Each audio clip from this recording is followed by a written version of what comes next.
Hello and welcome to our channel. My name is Umesh और इस video में discuss करेंगे बहुत ही इंपॉर्टेंट टॉपिक इंडिया की एक टेस्ट पॉलिसी के बारे में। और ये जो आपको डायरेक्टली जो जनरल स्टडीज 2 का जो पेपर रहता है मेंस में, उसके मेन सिलेबस में ये आपको देखने को मिलेगी। और बहुत ही इंपॉर्टेंट ये टॉपिक है from examination point of view से, और इसका एक कंप्लीट एनालिसिस करेंगे।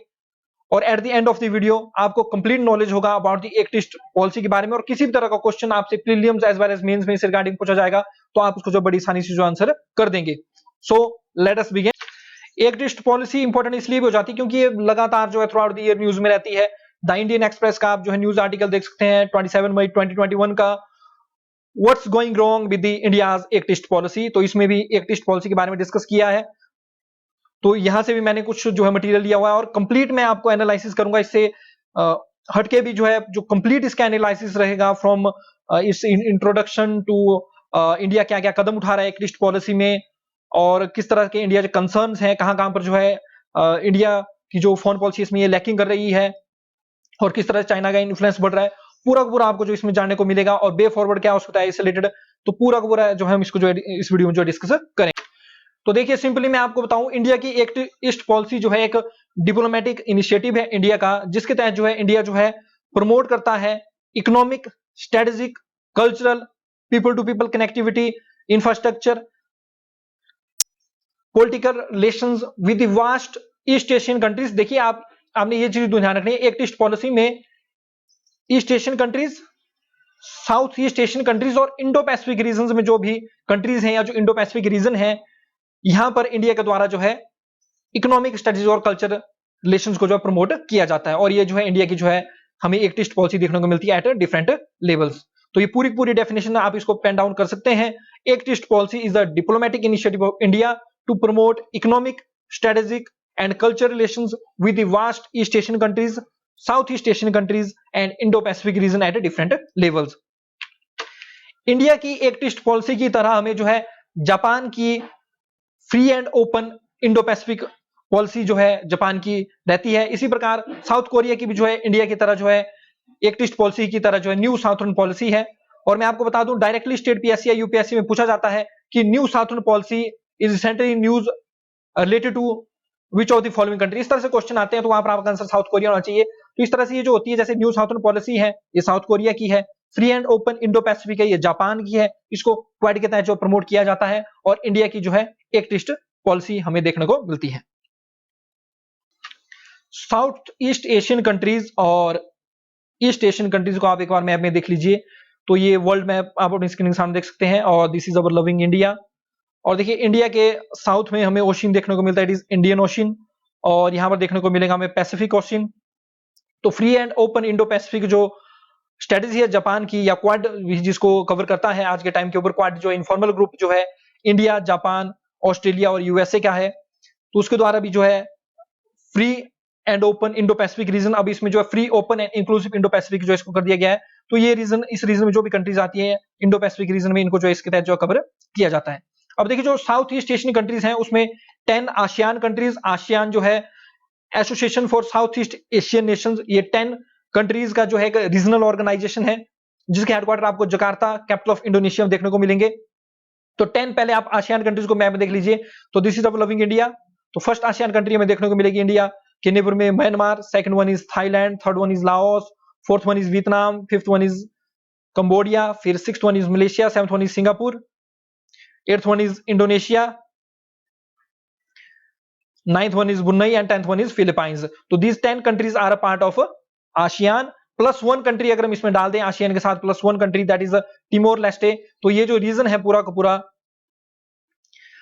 म्यांमार से लेके टिमोर लेस्टे से लेके पापुआ न्यू गिनी भी जो इसमें इंक्लूड हो जाता है, फिलीपाइंस तक, ये पूरा का पूरा रीजन जो हमें जो है साउथ ईस्ट एशियन रीजन जो है ये जो देखने को मिलता है।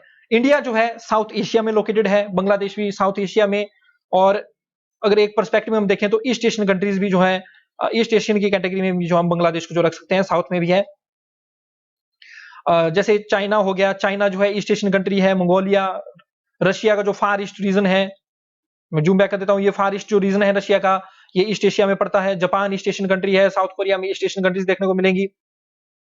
तो इस तरह से ये जो रीजन है ये ईस्ट एशियन रीजन हमारा हो जाएगा, और ये निचला जो साउथ ईस्ट एशियन रीजन हो जाएगा। तो जो इंडिया की एक लिस्ट पॉलिसी है, इसके तहत जो है इंडिया का प्लान रहता है कि इन कंट्रीज तक रीच करना और इनके साथ जो है economic, strategic, political, social, cultural, people to people connectivity को जो है प्रमोट करना at different levels. It is India's act east policy. तो सिंपल वर्ड में मैंने आपको बता दिया।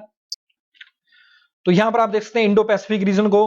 तो जापान की जो free and open Indo Pacific strategy है उसके तहत जो है इस रीजन को कवर किया जाता है। This is our loving India और ये Indian ocean, this is Pacific ocean. तो यहाँ पर जितनी भी कंट्रीज इस तरह से कवर होती हैं ये आ जाती है हमारे free and open Indo Pacific strategy में। इंडिया की एक्ट ईस्ट पॉलिसी में जापान और साउथ कोरिया जो है काफी इंपॉर्टेंट पिलर्स हैं। South east Asian countries, east Asian countries Bangladesh में इसके तहत डेवलपमेंट करते हैं हम। उसके साथ साथ ऑस्ट्रेलिया, जापान और साउथ कोरिया जो है बहुत इंपॉर्टेंट पिलर इंडिया की एक्ट ईस्ट पॉलिसी में है। और देखिए जो मेन जो एम जो रहता है, जो लक्ष्य है एक्ट ईस्ट पॉलिसी का, ये रहता है कि बढ़ावा देना, प्रमोट करना इकोनॉमिक कॉपरेशन, कल्चरल टाइज, जो सांस्कृतिक जो संबंध है, कल्चरल टाइज है, और डेवलप करना strategic relationship with countries in Indo Pacific reason. तो पूरा पूरा जो इंडो पैसिफिक रीजन है वो इसके तहत जो है कवर किया जाता है। और इसमें एक जो प्रोएक्टिव और प्रैग्मेटिक अप्रोच अप्लाई जाती है। और इसमें देखिए economic development of north eastern region, जो हमारा नॉर्थ ईस्टर्न रीजन है इंडिया का, उसकी इकोनॉमिक डेवलपमेंट भी जो है इसमें फोकस की जाती है, जिसको जो है gateway to south east Asian region जो है माना जाता है। ये आप इंडिया का जो है मैप देख सकते हैं, this is our loving India. तो इंडिया के जो नॉर्थ ईस्टर्न रीजन में ये वाला जो एरिया है ये इंक्लूड होता है अरुणाचल प्रदेश, नागालैंड, मणिपुर, मिजोरम, मेघालय, त्रिपुरा, इवन सिक्किम और वेस्ट बंगाल थोड़ा सा पार्ट भी हम इसमें इंक्लूड कर देते हैं। लेकिन नॉर्थ ईस्टर्न रीजन में बेसिकली ये जो 7 जो स्टेट्स है, अरुणाचल प्रदेश, नागालैंड, मणिपुर, मिजोरम, मेघालय और त्रिपुरा और असम, ये कवर किए जाते हैं। और ये जो है गेटवे है, यहाँ से हम जो है बांग्लादेश म्यांमार में जा सकते हैं। तो म्यांमार फर्स्ट कंट्री जो हमें साउथ ईस्ट एशियन कंट्रीज में देखने को मिलती है। तो this is a gateway to south east Asian countries. इसलिए इकोनॉमिक डेवलपमेंट जो है नॉर्थ ईस्टर्न रीजन की, वो भी जो है एक्ट ईस्ट पॉलिसी के तहत जो इंडिया की जो कवर की जाती है। अब देखिए एवोल्यूशन किस तरह से हुई एक्ट ईस्ट पॉलिसी की। तो 1992 के दौरान जो हमारे ऑनरेबल पीएम थे पीवी नरसिम्हा राव जी, इनके द्वारा जो है लुक ईस्ट पॉलिसी को जो है तैयार किया गया, जिसके तहत जो है रीचिंग आउट करना था साउथ ईस्ट एशिया में और इनके साथ जो है डिप्लोमेटिक, सिक्योरिटी और economic and people to people connectivity को जो बढ़ावा देना था। इसके बाद PM Atal Bihari Vajpayee as well as Manmohan Singh ji ने जो है नरसिम्हा राव की फाउंडेशन के ऊपर ही वर्क किया और एक मजबूत रिलेशनशिप जो आसियान कंट्रीज के साथ बनाई। आसियान मैंने आपको 10 कंट्रीज बता दी, जिसमें Myanmar, Thailand, Laos, Cambodia, Vietnam, Malaysia, Singapore, Indonesia, Brunei और फिलीपाइंस शामिल है। तो इनके साथ जो है स्ट्रॉन्ग रिलेशनशिप जो है इनके द्वारा जो स्थापित की गई। और जो सिंगापुर के देखिए जो founder, one of the founder mentor थे ली क्वान ई, इनके द्वारा जो है चाइना और इंडिया को जो है 2 engine of Asian economic growth जो 2007 में बोला गया। इस अप्रोच को कंटिन्यू करते हुए जो है प्रधानमंत्री नरेंद्र मोदी जी के द्वारा जो है नवंबर 2014 में लुक ईस्ट पॉलिसी को जो है एक्ट ईस्ट पॉलिसी में जो है कन्वर्ट किया गया। अब देखिए कुछ डिफरेंसेस भी रहते हैं लुक ईस्ट पॉलिसी और एक्ट ईस्ट पॉलिसी में, जो अपने आप में एक इंपॉर्टेंट क्वेश्चन जो है मेंस में बन जाता है कि what are the difference between India's previous look east policy and new version of its, that is act east policy. तो ये भी मैं जो अगली स्लाइड में डिस्कस करूंगा। तो कौन कौन सी प्रोग्रेस जो है सो फार एक्ट ईस्ट पॉलिसी के अंदर जो है इंडिया के द्वारा जो है की गई है। तो पहली जो प्रोग्रेस है हमारी इंगेजमेंट विद आसियान। तो आसियान के साथ जो हमने अपनी इंगेजमेंट जो बढ़ा दी है। इंडिया एक एक्टिव मेंबर है आसियान रीजनल फोरम का। जो ईस्ट एशियन समिट होती है उसका भी जो है इंडिया मेंबर है। देखिए ईस्ट एशियन समिट में 10 ASEAN members plus 6 other members आते हैं, जिसमें ऑस्ट्रेलिया, न्यूजीलैंड, इंडिया, चाइना और जापान, साउथ कोरिया शामिल है। तो इन 16 कंट्री से बनती है फिर ईस्ट एशिया समिट। फिर आसियान डिफेंस मिनिस्टर मीटिंग में भी जो है, मीटिंग प्लस में भी जो है इंडिया जो पार्टिसिपेट करता है। और आसियान इंडिया समिट्स भी अलग से होती है। और इंडिया की जो इंगेजमेंट है, जो कार्य है, वो जो है काफी ज्यादा डीपर हो गया और इसने जो न्यू हाइट्स को जो है स्केल कर ली है। इंडिया जो है currently 4th largest trading partner है आसियान का। और जो साउथ ईस्ट एशियन कंट्रीज हैं ये इंडिया का फेवर करती हैं to counter the China's expensive policy. हिंदी रीजन आपको पता ही होगा कि चाइना जो है साउथ चाइना सी में 9 डॉट डैश लाइन को जो है क्लेम करता है, जिसके साथ इनका जो है साउथ चाइना सी में टेरिटोरियल डिस्प्यूट जो है फिलीपाइंस, मलेशिया और अदर कंट्रीज का बना हुआ है। जापान के साथ इनका ईस्ट चाइना सी में शिनकाकू आइलैंड्स को लेकर डिस्प्यूट है। और देखिए इंडिया के द्वारा रिसेंटली जो $1 बिलियन एलोकेट किए गए हैं to promote connectivity in the India ASEAN summit में। ये जो है $1 बिलियन इंडिया ने कनेक्टिविटी प्रमोट करने के लिए दिए हुए हैं। तो देखिए इंडिया जो है लगातार जो एक्टिवली जो है इन्वॉल्व हो रहा है आसियान कंट्रीज के साथ। ये एक फाइल फोटो है आसियान इंडिया समिट की, जिसमें आप रिसेंटली जो है पीएम मोदी जी को देख सकते हैं। अगर हम ट्रेड रिलेशंस की बात करें, व्यापार के संबंधों की बात करें, देखिए 2 कंट्रीज के बीच में संबंध के जो सबसे बड़ा जो फैक्टर होता है ट्रेड रिलेशंस, क्योंकि ट्रेड से जो है एम्प्लॉयमेंट अपॉर्चुनिटीज पैदा होती है, इंडस्ट्रीज डेवलप होती हैं और दोनों कंट्रीज का फायदा होता है, रेवेन्यू जनरेट होता है। तो ट्रेड रिलेशन जो है फोन या जियोपॉलिटिक्स में काफी इंपॉर्टेंट जो है माने जाते हैं। किन्हीं भी कंट्रीज में स्ट्रॉन्ग रिलेशन तभी हो सकते हैं जब जो है वो ट्रेड, उनकी जो रिलेशन है वो स्ट्रॉन्ग हो। और इंडिया और आसियान का जो एनुअल जो ट्रेड है, एनुअल जो व्यापार जो होता है इंडिया और आसियान के बीच में, ये $80 बिलियन के पास जो है स्टैंड करता है और इसको टारगेट रखा गया है ऐसे $200 बिलियन फॉर 2020, लेकिन फिलहाल ये $80 बिलियन तक जो है पहुंच चुका है। और अगर हम इंडिया और जापान की बात करें तो इंडिया और जापान ने जो है CEPA comprehensive economic partnership agreement जो 2011 में जो है साइन कर ली थी और प्रेजेंटली जापान के साथ हमारा ट्रेड जो है नियर अराउंड $16 बिलियन के आसपास जो है रहता है। और जो प्रीवियस जो पीएम थे जापान के, शिंजो आबे, इनके टाइम पे जो रिलेशनशिप है इंडिया और जापान की, ये जो है न्यू हाइट पे जो है ये पहुंच गई थी, it scaling toward the new Heights. और इस दौरान ट्रेड भी काफी ज्यादा इंप्रूव हुआ और मेरे को सबसे इंटरेस्टिंग बात ये लगी कि जापान ने जो है काफी ज्यादा इंटरेस्ट शो किया हुआ है for the development of north eastern region जो रहता है इंडिया का, और साथ साथ जापान एग्री है to provide loan assistance for the development of Arunachal Pradesh. और ये बहुत ही बड़ी एक जो है विक्ट्री है इंडिया की फॉरेन रिलेशन में, क्योंकि देखिए अरुणाचल प्रदेश जो है एक डिस्प्यूटेड टेरिटरी है, चाइना इसको रिकॉग्नाइज नहीं करता है इंडिया का पार्ट। चाइना बोलता है कि अरुणाचल प्रदेश हमारा है, लेकिन ये जो इंडिया का पार्ट है। होता क्या है कि अगर किसी एरिया को लेके, किसी टेरिटरी को लेके अगर डिस्प्यूट होता है तो वहां के लिए हम जो इंटरनेशनल जो फाइनेंशियल इंस्टीट्यूशन है, आईएमएफ, वर्ल्ड बैंक, उनसे लोन नहीं ले सकते हैं। तो इस कारण जो है इन रीजन की जो डेवलपमेंट है वो जो है पिछड़ गई है। लेकिन जापान ने इंटरेस्ट शो किया हुआ है, जापान की ऑफिशियल डेवलपमेंट जो असिस्टेंस है जो ये फॉरेन कंट्रीज को प्रोवाइड करते हैं फॉर देयर डेवलपमेंट, उसके तहत इन्होंने जो है अरुणाचल प्रदेश में भी जो है अरुणाचल प्रदेश की डेवलपमेंट के लिए भी लोन प्रोवाइड करने के लिए जो हामी भरी है। इंडिया में बुलेट ट्रेन जो प्रोजेक्ट है उसके लिए भी ये जो फंडिंग कर रहे हैं जापान। इंडिया और साउथ कोरिया के द्वारा जो है सीपीए जापान से पहले ही साइन कर दी गई थी। कॉम्प्रिहेंसिव इकोनॉमिक पार्टनरशिप एग्रीमेंट जो है इंडिया और साउथ कोरिया के द्वारा जो 2009 में ही साइन कर दी गई थी। और इंडिया और साउथ कोरिया के बीच में ट्रेड जो है नियर अबाउट जो है $22 बिलियन के आसपास जो है हमें जो है देखने को मिलता है। और दोनों कंट्रीज ने प्लेज किया है कि ये दोनों जो है अपने ट्रेड को जो है up to $50 billion by up to 2030 तक जो है ये ले जाने का जो है टारगेट रखा गया है। ये आप पीएम मोदी और साउथ कोरियन पीएम मून जे-इन का जो है फोटो देख सकते हैं। साउथ कोरियन जो कंपनीज है, सैमसंग जो कि एक बहुत इंपॉर्टेंट ब्रांड है साउथ कोरिया की, हुंडई, एलजी, एसके, इन कंट्रीज की डोमिनेंस आप इंडियन मार्केट्स में देख सकते हैं। तो बहुत ही स्ट्रॉन्ग ट्रेड टाइज हमें जो है इस तरह से इंडिया और साउथ कोरिया के बीच में देखने को मिलती है। नेक्स्ट प्रोग्रेस है हमारी जापान इन्वेस्टमेंट इन इंडिया। तो जापान का जो निवेश है भारत में ये स्टैंड करता है $1.7 बिलियन इन 2014, अभी ये पहुंच चुका है $4.7 बिलियन इन 2016-17। अगर हम 2016 की बात करें तो जापान से जो टोटल जो एफडीआई जो इंडिया में आई हुई है it is near about $25 billion. तो आप अपने आप में देख सकते हैं कि जापान कितनी इन्वेस्टमेंट जो है इंडिया में जो कर रहा है। $25 बिलियन की इन्वेस्टमेंट जो है हमें 2000 से 2016 के बीच में इंडिया में जो जापान की देखने को मिलती है। जापान की different company such as Toyota जैसी मेन ब्रांड्स जो है इंडिया में जो है इंडियन मार्केट में डोमिनेंस बनाई हुई है। और साउथ कोरिया से हमें एफडीआई की बात करें तो नियर अबाउट $6 बिलियन के आसपास जो है एट द एंड ऑफ 2018 तक जो है साउथ कोरियन एफडीआई जो है इंडिया में आई थी। इसके बाद इंडिया जो काफी स्ट्रॉन्ग रिलेशन जो अपनी जो पड़ोसी देश है इनके साथ जो है बिल्ड कर रहा है। इसमें country such as Bangladesh, Mauritius में हमने रिसेंटली जो मॉरिशस का जो है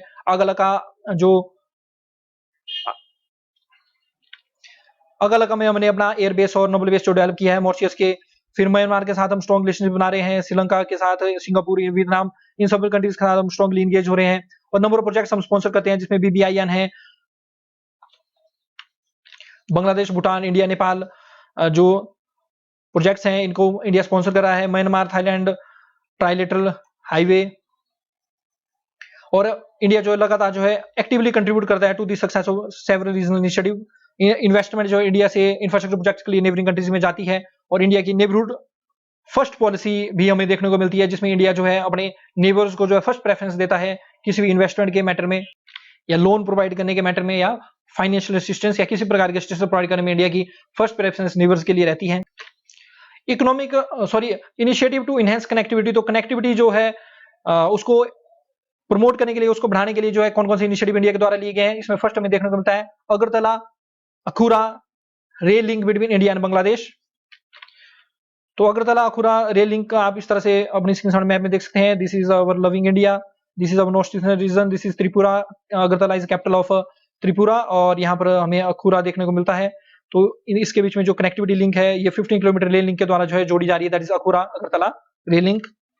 इसके साथ साथ इंडिया जो है इंटरमोडल ट्रांसपोर्ट लिंकेजेस और इनलैंड जो वाटरवेज हैं, जो डिफरेंट वाटर बॉडीज है बांग्लादेश में, उनके थ्रू जो है ट्रांसपोर्ट लिंकेजेस और इनलैंड वाटरवेज को इंडिया जो प्रमोट कर रहा है बांग्लादेश में। Kaladan multi modal transit transport corridor जो है हम म्यांमार के साथ जो है डेवलप कर रहे हैं, बहुत इंपॉर्टेंट ये प्रोजेक्ट है, इसके बारे में आपने सुना ही होगा। ये आप अपनी स्क्रीन के सामने जो है Kaladan multi modal transit transport project का एक जो है मैप देख सकते हैं। ये रहा हमारा loving India, this is Bay of Bengal और ये है वेस्ट बंगाल और दिस इज म्यांमार।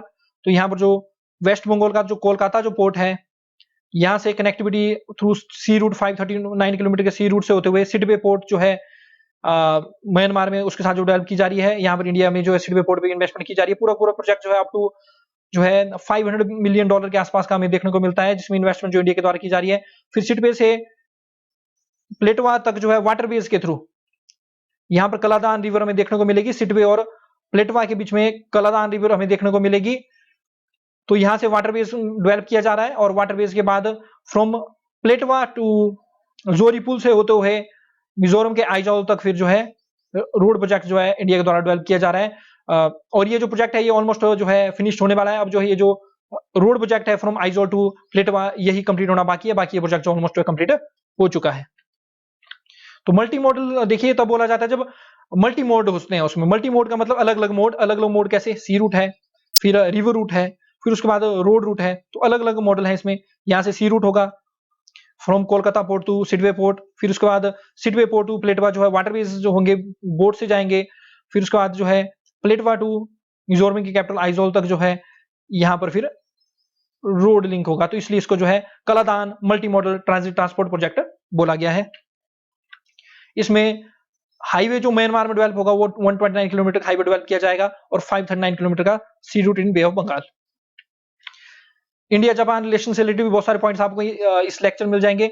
तो under India Japan Act East Forum, very important, India Japan Act East Forum जो एस्टेब्लिश किया गया है, जिसके तहत जो प्रोजेक्ट रहते हैं जैसे कि रोड प्रोजेक्ट हो गए, ब्रिजेस हो गए और modernisation of hydro electric power project जो है अंडरटेकन किए जाते हैं इस रीजन में। और इंडिया जापान जो ईस्ट फॉर्म है, India Japan Act East form sorry, ये एस्टेब्लिश किया गया था 2017 में, जिसका जो मेन जो एम रहता है ये रहता है to provide platform for India Japan collaboration under the India's Act East policy and Japan free and open Indo Pacific strategy. और इस फॉर्म के तहत जो है डिफरेंट जो प्रोजेक्ट्स हैं उनको आइडेंटिफाई किया जाता है, स्पेसिफाइड प्रोजेक्ट्स को फॉर देयर इकोनॉमिक मॉडर्नाइजेशन, और इसमें इंडिया का नॉर्थ ईस्टर्न रीजन को भी कवर किया जाता है। प्रोजेक्ट्स रहते हैं such as pertaining to connectivity, development infrastructure, industrial linkages as well as people to people contacts through tourism, culture and sports related activities जो है इसमें जो प्रमोट की जाती है। तो ध्यान रखना आपने इंडिया जापान एक्टिस्ट फॉर्म के बारे में 2007 में जो है एस्टेब्लिश हुआ था, और इंडिया की एक्टिस्ट पॉलिसी और जापान की free and open Indo Pacific strategy के अंतर्गत ये आता है। और इसके तहत जो नॉर्थ ईस्टर्न रीजन है वहां पर जो है डेवलपमेंट प्रोजेक्ट की मॉडर्नाइजेशन के ऊपर जो जोर दिया जाता है, जो कि connectivity, development, infrastructure, industrial linkages से जो रिलेटेड रहते हैं। अब अदर कौन कौन से इनिशिएटिव जो लिए गए हैं, तो देखिए असिस्टेंस जो प्रोवाइड की जाती है इंडिया के द्वारा आसियान कंट्रीज को, और रिसेंटली अभी पेंडेमिक के टाइम पे वैक्सीन मेथड इनिशिएटिव के साथ वैक्सीन प्रोवाइड कराई गई इंडिया के द्वारा, medicine supplies during the pandemic, और 1000 जो पीएचडी फेलोशिप जो प्रोवाइड की जाती है for the students of ASEAN countries. और इंडिया के द्वारा जो है क्विक इंपैक्ट प्रोजेक्ट रिपोर्ट जो है Cambodia, Laos, Myanmar and Vietnam को जो है प्रोवाइड की जाती है, ताकि जो है एक डेवलपमेंट असिस्टेंस प्रोवाइड की जा सके grass root level communities in the fields of education, water resources, health etcetera. और quick impact project in small scale low cost project होते हैं। देखिए जो क्विक इंपैक्ट प्रोजेक्ट होते हैं ये स्मॉल स्केल प्रोजेक्ट होते हैं, ये लो कॉस्ट प्रोजेक्ट होते हैं जो कि प्लान्ड और इंप्लीमेंटेड होते हैं with in the short time frame. तो इनका भी आप देखना, इनको बोलते हैं क्विक इंपैक्ट प्रोजेक्ट्स। तो क्विक इंपैक्ट प्रोजेक्ट भी इंडिया के द्वारा जो चलाए जाते हैं। तो नॉर्थ ईस्ट इन्वेस्टमेंट के बारे में आपको मैं बता चुका हूं। इंडिया जापान का जो एक्टिस्ट फॉर्म है जो कि 2017 में जो है एस्टेब्लिश हुआ था, एज वेल एज जापान के द्वारा काफी ज्यादा इंटरेस्ट जो शोन किया गया है toward the investment in the north eastern reason, जिससे नॉर्थ ईस्टर्न रीजन के डेवलपमेंट में जो है काफी ज्यादा जो हेल्प मिलेगी। और देखिए नॉर्थ ईस्टर्न रीजन एक ऐसा रीजन है जहां पर इंडिया की जो एक्ट ईस्ट पॉलिसी है और जो जापान की open and free Indo Pacific strategy है कन्वर्ज होती है। ये यहाँ पर आके जो इस तरह से मिलती है। कन्वर्ज का मतलब है इस तरह से मान लीजिए इंडिया की एक्ट ईस्ट पॉलिसी है और इस तरह जापान की जो है free and open Indo Pacific strategy है, तो ये दोनों जो है इस नॉर्थ ईस्टर्न रीजन के ऊपर आके जो है कन्वर्ज होती है। ये बहुत इंपॉर्टेंट पॉइंट ऑफ कन्वर्जन जो है नॉर्थ ईस्टर्न रीजन जो है इंडिया की एक्ट ईस्ट पॉलिसी और जापान की free and open Indo Pacific strategy में देखने को मिलता है। और देखिए जो एक्ट ईस्ट पॉलिसी है उसमें इंडो पैसिफिक रीजन को भी जो कवर किया जाता है। जब इंडो पैसिफिक रीजन को कवर किया जाता है तो इसमें अफ्रीकन कॉन्टिनेंट भी आ जाता है और मॉरिशस में तो हमने अगाली का जो बेस है, एयर बेस और नवल बेस जो इंडिया ने वहां पर डेवलप किया हुआ है। मई 2016 में इंडिया और जापान के द्वारा जो है अनाउंस किया गया था establishment of Asia Africa growth corridor. तो एशिया अफ्रीका ग्रोथ कॉरिडोर में क्या होगा, डिफरेंट सी रूट्स जो है एशिया और अफ्रीका के बीच में बनाए जाएंगे। इसमें पोर्ट्स को लिंकेज किया जाएगा और ध्यान रखना एशिया अफ्रीका ग्रोथ कॉरिडोर जो है इसमें सिर्फ और सिर्फ जो है सी रूट्स को ही डेवलप किया जाएगा और पोर्ट्स को ही डेवलप किया जाएगा विद सपोर्ट ऑफ जापान। तो इंडिया जापान का ये जो है प्रोजेक्ट रहता है एशिया अफ्रीका ग्रोथ कॉरिडोर या इनिशिएटिव आप इसको बोल सकते हैं। अब सिक्योरिटी एंगेजमेंट भी एक ईस्ट पॉलिसी की तहत जो बढ़ाई गई है। डिफेंस कॉर्पोरेशन को इंक्रीज किया जा रहा है। 2014 में इंडिया और वियतनाम ने एक एमओयू साइन किया था जिसके साथ इंडिया के द्वारा जो है लाइन ऑफ क्रेडिट जो है वियतनाम को प्रोवाइड की गई थी ताकि जो है वियतनाम जो है इंडिया से डिफेंस इक्विपमेंट जो है जो भी डिफेंस उपकरण है उनको इंडिया से जो है खरीद सके। और इंडिया के द्वारा जो है डिफरेंट मैरीटाइम एक्सरसाइज जो आसियान कंट्रीज के साथ जो कंडक्ट की जाती है, मिलिट्री एक्सरसाइज कंडक्ट की जाती है, पेट्रोल हम साथ में करते हैं। और देखिए थोड़े टाइम में इंडिया जो है आर्म्स एक्सपोर्टर कंट्री बन जाएगी क्योंकि इंडिया के द्वारा बहुत सारी मिसाइल्स डेवलप कर दी गई है। इंडिया की जो टेक्नोलॉजी है डिफेंस टेक्नोलॉजी वो लगातार जो इंप्रूव हो रही है और अभी इंडिया जो है एक्सपोर्टर भी बनने जा रहा है।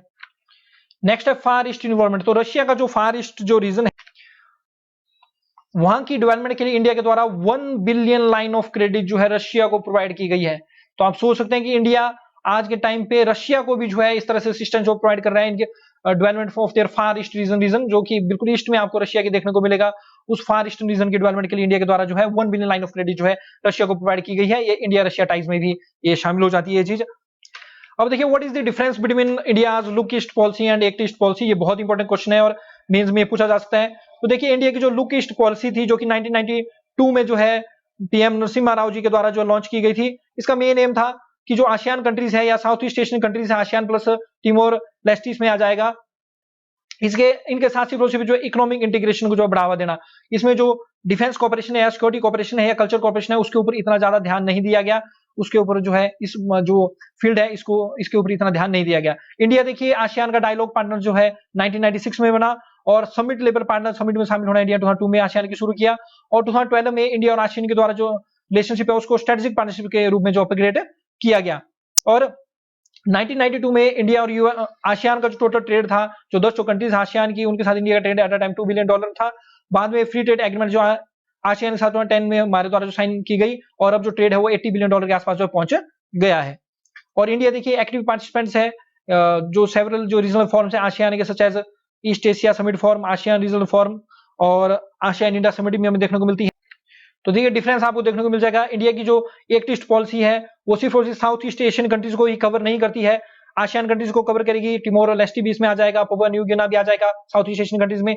इनके साथ इकोनॉमिक इंटीग्रेशन इसमें ईस्ट एशियन कंट्रीज को भी कवर करेंगी और इसके साथ साथ ये जो है सिक्योरिटी कॉर्पोरेशन को भी इसमें कवर करेंगी। इसमें जापान, साउथ कोरिया, ऑस्ट्रेलिया और इवन रशिया के फार ईस्ट रीजन को भी इसमें कवर किया जाता है जो कि ईस्ट एशियन कंट्रीज में आ जाएंगे। और इसमें बहुत इंपॉर्टेंट डायमेंशन आती है सिक्योरिटी कॉर्पोरेशन की। इंडिया ने एक्ट ईस्ट पॉलिसी के तहत जो है सिक्योरिटी कॉर्पोरेशन को काफी ज्यादा बढ़ा दिया है आसियान कंट्री सॉरी ये जो ईस्ट एशियन कंट्रीज है और साउथ ईस्ट एशियन कंट्रीज है इनके साथ। और पीएम मोदी के द्वारा 4 चीज जो हाईलाइट किए गए हैं एक्ट ईस्ट पॉलिसी के 4 चीज हैं culture, commerce, connectivity and capacity building. और सिक्योरिटी जो है देखिए बहुत इंपॉर्टेंट डायमेंशन है इंडिया की एक्ट ईस्ट पॉलिसी में। अगर डिफेंसिस आए तो आपने जरूर बताना है कि सिक्योरिटी को पहले जो है सिक्योरिटी ऊपर ध्यान नहीं दिया गया लेकिन अब सिक्योरिटी और जो डिफेंस है उसके ऊपर काफी ज्यादा ध्यान दिया जा रहा है क्योंकि चाइना की ग्रोइंग प्रेजेंस हो गया इन दी साउथ चाइना सी। साउथ चाइना सी में चाइना का जो है डिस्प्यूट चला हुआ है डिफरेंट कंट्रीज के साथ और ग्रोइंग प्रेजेंस इनकी हो गई है इंडियन ओशन रीजन में। स्ट्रिंग ऑफ पीस पॉलिसी इनकी चली हुई है। तो इंडिया की देखिए काफी ज्यादा असर्टिवनेस जो है साउथ चाइना सी में जो है और इंडियन ओशन में बढ़ गई है। तो फ्रीडम ऑफ नेविगेशन को सिक्योर करने के लिए इंडिया का रोल जो इंडियन ओशन रीजन में जो है काफी इंपॉर्टेंट रह जाता है और ये जो है की फीचर है of the act east policy. और इंडिया देखिए क्वाड के साथ जो है क्वाड ग्रुप में जिसमें आपको जो है यूएस, जापान, ऑस्ट्रेलिया और इंडिया देखने को मिलेंगे क्वाड ग्रुप में।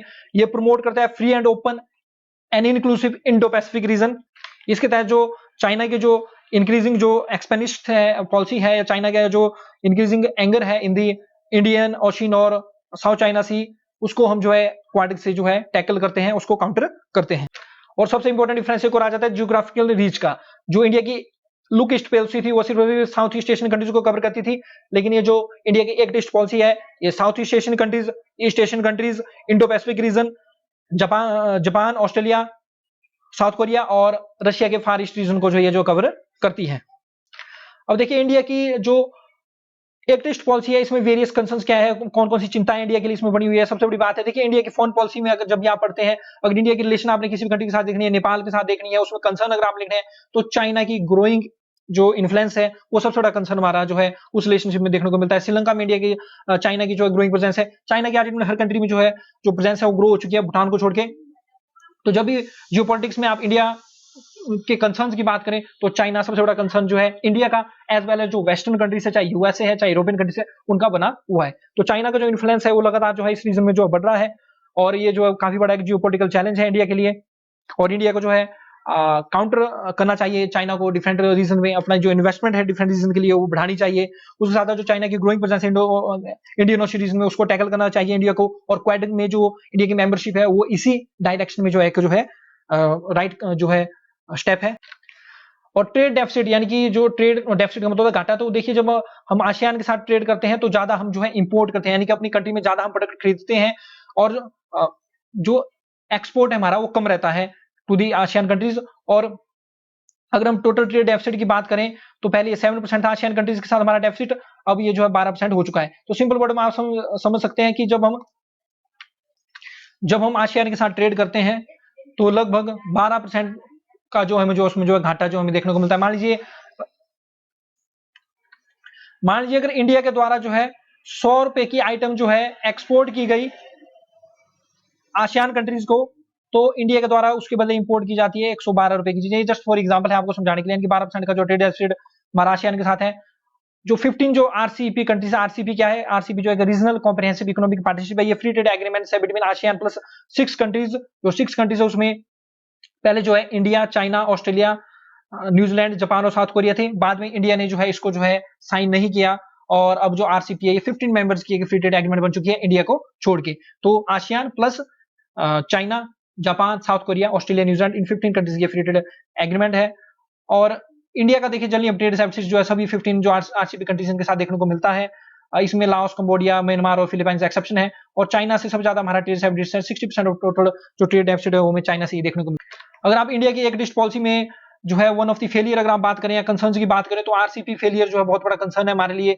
इंडिया के द्वारा जो आरसीपी को साइन नहीं किया गया, जिसमें इंडिया के द्वारा काफी ज्यादा जो है जो रीजन दिए गए, उसमें पहला ये था कि इंडिया ने ऑलरेडी भी आसियान के साथ फ्री ट्रेड एग्रीमेंट जो साइन कर ली है, और इंडिया का ट्रेड डेफिसिट आसियान के साथ है।